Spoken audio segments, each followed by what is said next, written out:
Hey, today we're going to go ahead and do a quick review on the Dryfire Mag. Ooh. So I just got this Dryfire Mag about a week ago. I heard about it a few years ago. I heard about that it was in development, and I'm just now seeing it as a finished product. I don't know how long it's actually been out, but I just got this about a week ago. So let's open it up and show you what it is. Just a magazine for a Glock pistol. And what this allows you to do is it allows you to, let me show you. It allows you to practice dry firing where your trigger will actually reset. So with the Dryfire Mag, when I pull the trigger, it'll actually reset and move. Whereas if I'm trying to dry fire without that, you get one trigger press and then the trigger's dead. You have to rack it again to press it again, or you have to simulate. You have to just pretend like you're pulling the trigger, and that's not quite the same thing. So it's a really good training tool, I think. For anybody that does dry fire practice. I'm a huge believer in dry fire practice for pistols. I dry fire the hell out of my guns. A lot of reloading practice, a lot of dry firing practice, practice drawing the gun, presenting it to the target, all that kind of stuff. And when I first got this Dryfire Mag, I put it in the gun. I have targets hanging up on the wall all the time so I can do dry fire, and I pointed it at one of my targets and I started pressing the trigger, and I could see my front sight was moving way more than it ever moved when I would practice without the mag. When I would get one trigger press and the trigger would go dead, I would try to simulate, like I would try to pull the trigger like I normally would, but the trigger was dead, and I could hold the gun pretty steady.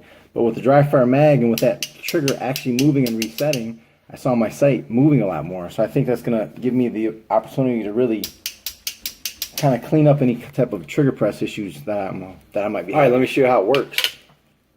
Well, first of all, this is what you get.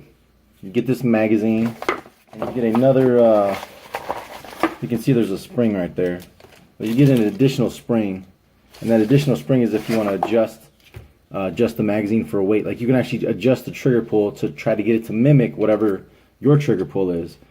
From the factory, set this way, per the directions, it's set to a poundage that is very close or similar to just a factory standard Glock. But if you have an aftermarket trigger, some type of competition trigger, and you want it to be lighter, you can adjust it by changing that spring.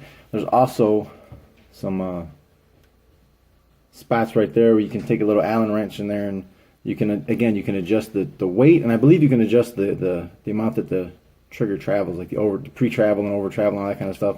I believe you can adjust that as well. So here's how it works. Take your pistol, you rack your slide, you take the magazine, insert the magazine, and then you press the trigger, and the first trigger press is going to be very heavy, and then now it's set. So now the trigger, you can pull the trigger and it'll reset just like that. Now the one I got, like I said, per the instructions, it says it's set at a factory setting, like it should feel like a factory Glock trigger. Mine feels a little bit lighter. It doesn't quite feel exactly the same, but like I showed you, you can change that spring, and there's also some little spots in there where you can adjust the weight of the trigger pull, and I think you can adjust the pre-travel and the over-travel as well. But I'm just leaving mine as is because it's pretty close to what it feels like. Now the Dryfire Mag is somewhat expensive. It's $99. If you're law enforcement or military, they do give you $10 off the price, so it's $89. It seems like kind of an expensive piece of equipment, but I really think it's worth it if you dry fire a lot and you're shooting a Glock. I mean, just to have that trigger reset like that, just from my own experience of doing a lot of dry fire practice, I'm telling you, when I put the mag in there and the trigger's actually moving and resetting, my front sight was moving a lot. So I think I'm going to be able to fix a lot of trigger press issues that I might be having better with this piece of gear than just simulating, pressing a dead trigger. But also, I think it was 15 or 30 days. It was either 15 or 30-day money-back guarantee. So I ordered it thinking, well, if it's a crappy product, I'll just send it back, get my money back. But I really like it. I'm going to keep it, and I'm going to start doing a lot of dry fire with it and really try to work out any trigger press issues I have. I got a big match coming up here. September 28th is the IDPA U.S. Nationals, and I'll be shooting in the CCP division. I'm going to be shooting this fancy gun right here.